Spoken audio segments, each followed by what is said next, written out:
السلام عليكم ومرحبا بكم في دردشة رقم 3.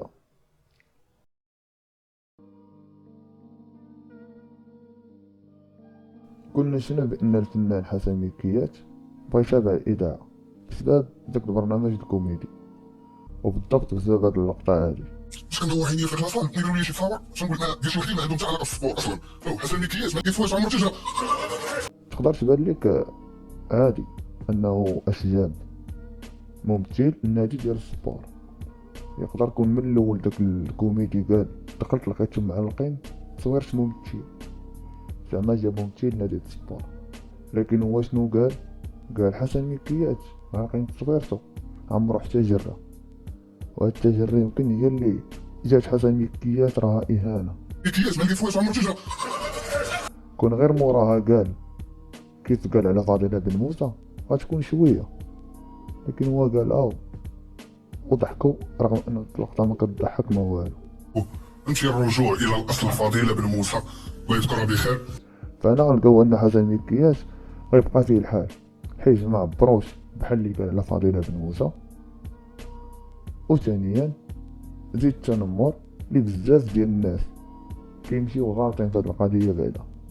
مثلا الشخصية ديال البرطال اللي كان دارها الفنان حسن مكياج، راه هاديك غير شخصية، يعني ضحك على الشخصية اللي هي برطال في داك الفيلم، ماشي على الفنان. فهنا بزاف الناس كيمشيو غالطين وكيوليو كيتنمروا على حسن مكياج على اساس هو الشخصية ديال برطال، وهاد القضية كطرا مع بزاف الممثلين مثلا. فانا نطرح حسن مكياج حتى هو اللي كيتعرض لهاد القضية بزاف، صوف طرولات وبزاف د الحوايج. راه برطال بوحدو، حسن مكياج بوحدو، يعني كيف قال حسن مكياج غير انه ديما كنتعرض للتنمر، هاد المرة جا من دارك.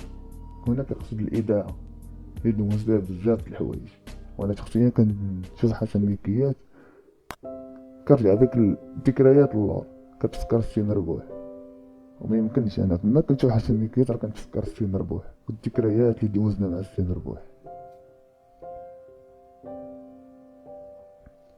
فكيف قال ديما كنتعرض للتنمر، هاد المرة جا من دارك والضحية هي بنته. هذه ماشي اول مره كنتعرض للتنمر، وللاسف انه جا من دارك وجا من الناس اللي كتعتبرهم اهلك وزملائك ورفقائك. الواقع وقع هذا السبت، بينما حنا ما شفناش. البنت كتجي نهار الاثنين في حاله نفسيه يرثى لها. ما ذاك يا بلاتي؟ لقد تنمروا علي في المدرسه بسببك يا ابي. فهنا غنهضر على التنمر بصفة عامة، وكيفاش في هاد الوقت ديالنا ولا بحال شي ستايل، يعني غنتنمر عليك الا بقى فيك الحال فانت معقد ولا انت قديم.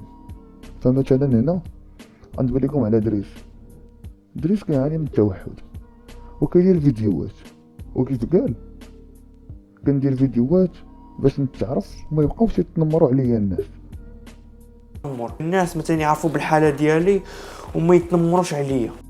فيعني التنمر كيف قلت لكم ولا ستيل، يعني كلشي ولا كيتنمر، شي كيتنمر على شي دري فيه التوحد وكيتنمروا عليه، كتلقى دري عنده اعاقه وكيتنمروا عليه.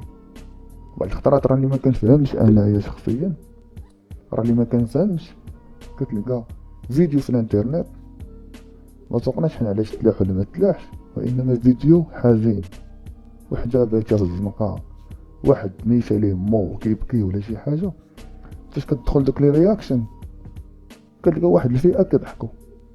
شنو المضحك في داكشي؟ باش انك انت تضحك، علاش غتضحك؟ واحد كيبكي وانت كتضحك.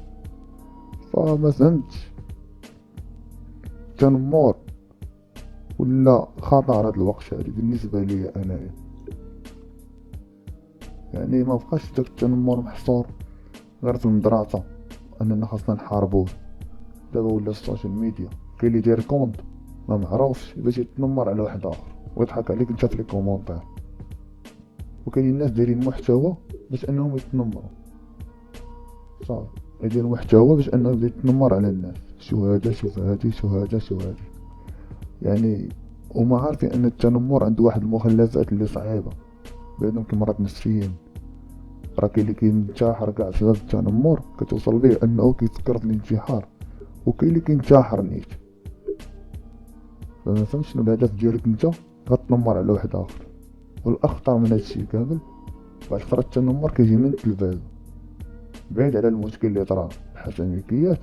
راه كتفرج شي سيت كوم بعض الخطرات، او لا كتفرج في شي كوميدي مثلا كيعاود السكيتش ديالو كيضحك على واحد الشخص، تقول لك مثلا واحد مشى يخطب هو داير بحال هكا ولا داير بحال هكا، قال ولا بهذا المعنى كيتمتم ولا عرج ولا شي حاجه بحال هكا، واحد الفئه كيضحكوا، ولكن راه واحد اخرين ما يضحكوش. علاش ما يضحكش؟ حيت هو هكا كنلقى هو اصلا كيتمتم، ولا هو اصلا فيه واحد الاعاقه. وانا كنهضر عادي ما تنستهزأ بتا واحد، كنهضر داكشي اللي عندنا في الواقع ديالنا، ولكن ما كنتنمرش عليهم. يعني انت كتقولها وكتضحك على واحد اخر، ولا كتقول انت غير بالضحك، فانت سببتي مشكل داك الشخص. حيت راه ميمكنش انا فيا واحد الحاجه اللي ما حاملهاش في راسي وغنضحك حيت انت قلتيها، اولا غنضحك باش نبان عادي اوبن اولا هاد الوقت.